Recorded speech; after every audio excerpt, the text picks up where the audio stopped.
వాళ్ళు ఫీల్ అవుతారు. ఇంకా కొద్దిసేపు మాట్లాడదు, ఎందుకంటే మీరు 40 నిమిషాలు మాట్లాడారు. నేను ఆ మాట అన్నాను వివేకానంద రెడ్డి గారు. జగన్మోహన్ రెడ్డి గారి ఆధ్వర్యంలోనే శిరోమండలం జరిగిందని నేను అన్నానా?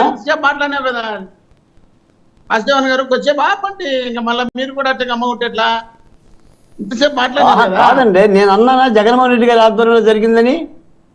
నేను అన్న మాట్లాడుతున్నారు కదా. అపహాసం చేసినారంటే ఏంటి అర్థం? ప్రజాస్వామ్యాన్ని అపహాసం చేసినారంటే ఎవరు? 96లో శిరోమండలం గురించి మాట్లాడానండి. అక్కడ జగన్మోహన్ రెడ్డి గారు నిక్కరగట్ల, అప్పుడు డాక్టర్ గురించి ఆయన నిక్కరగట్ల, రాజకీయాలు తెలియవు. మొత్తం వ్యవస్థలన్నీ నిర్వీర్యం జగన్మోహన్ రెడ్డి గారు చేసినట్టే మీరు మాట్లాడుతున్నారే. మొత్తం వంగబెట్టి మోహన్ శిరోమండలం అప్పుడు జగన్మోహన్ రెడ్డి గారు నిక్కర్లు కట్టలేదు మోహన్ రెడ్డి.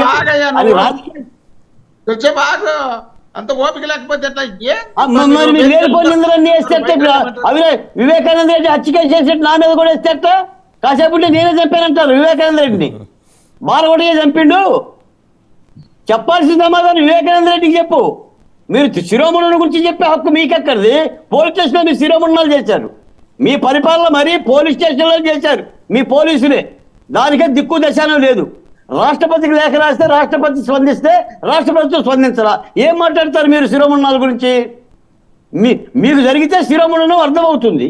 మా సామాజిక వర్గానికి జరిగింది కాబట్టి మాకు అర్థమవుతుంది. మీకు జరగవు కదా. మీకు గుళ్ళు కొట్టే వాళ్ళు ఎవరు ఉండరు? ఈ ఆంధ్రప్రదేశ్ లో రెడ్డికి గుళ్ళు కొట్టే వాళ్ళు చూపించండి ఒకరిని. ఓ చరిత్ర చెప్పండి. మీకు ఆనందంగా ఉందా వాసుదేవన్ గారు? మా మీద అవినాష్ రెడ్డికి మీరు ఇందాక చేసిన ప్రస్తావనకి సంబంధించి ఆయన మాట్లాడుతున్నారు బాలకోట గారు. ఇప్పుడు మీరు అన్నారు కదా త్రిమూర్తుల కేసులో మీరు ప్రస్తావించిన దాని విషయం మీద నేను మాట్లాడుతున్నా. బాలకోట గారు మాట్లాడింది ఇప్పటికీ మీరు త్రిమూర్తులకి ఎమ్మెల్యే సీట్ ఇచ్చారు. మండపేటకి త్రిమూర్తులకి ఎమ్మెల్యే సీట్ ఇచ్చారు. ఆపండి. అవును, శిరోమండలం చేసిన ఎమ్మెల్యే సీట్ ఇచ్చారు, ఎమ్మెల్సీ ఇచ్చారు. అది ఆపుకోండి. మనకి సిగ్గుండాలి మోహన్ రెడ్డి గారు మాట్లాడారంటే.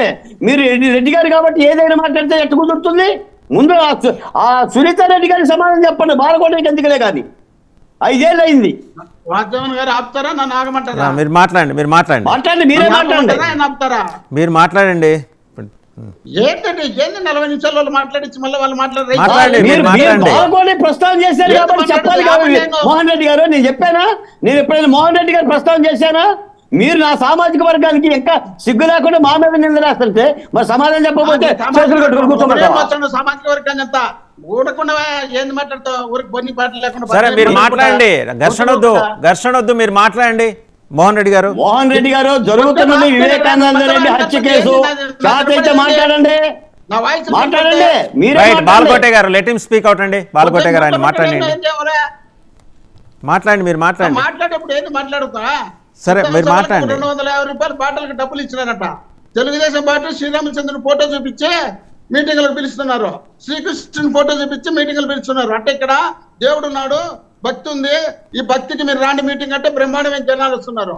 వీళ్ళు ఏం ఖర్చు పెట్టకుండా ఏమీ చేయకుండా వీళ్ళకి మీటింగ్కి వస్తున్నారు. జగన్మోహన్ రెడ్డి మీటింగ్ సిద్ధం సభకు బాటలు ఇచ్చి 250 ఇచ్చి బిర్యానీ ఇచ్చి వస్తున్నారు. సిగ్గుంటారు మాట్లాడేటప్పుడు. ఏదైనా మనం చేసి తప్పును చూసుకోకుండా ఇతర తప్పులే ఎత్తు చూపించాలనే ఉద్దేశంలో ప్రయత్నం చేసి వాళ్ళు ఎవరో రాళ్ళేస్తే ఆ రాళ్ళేసింది కూడా జగన్మోహన్ రెడ్డి గారు వేయించుకున్నారంట.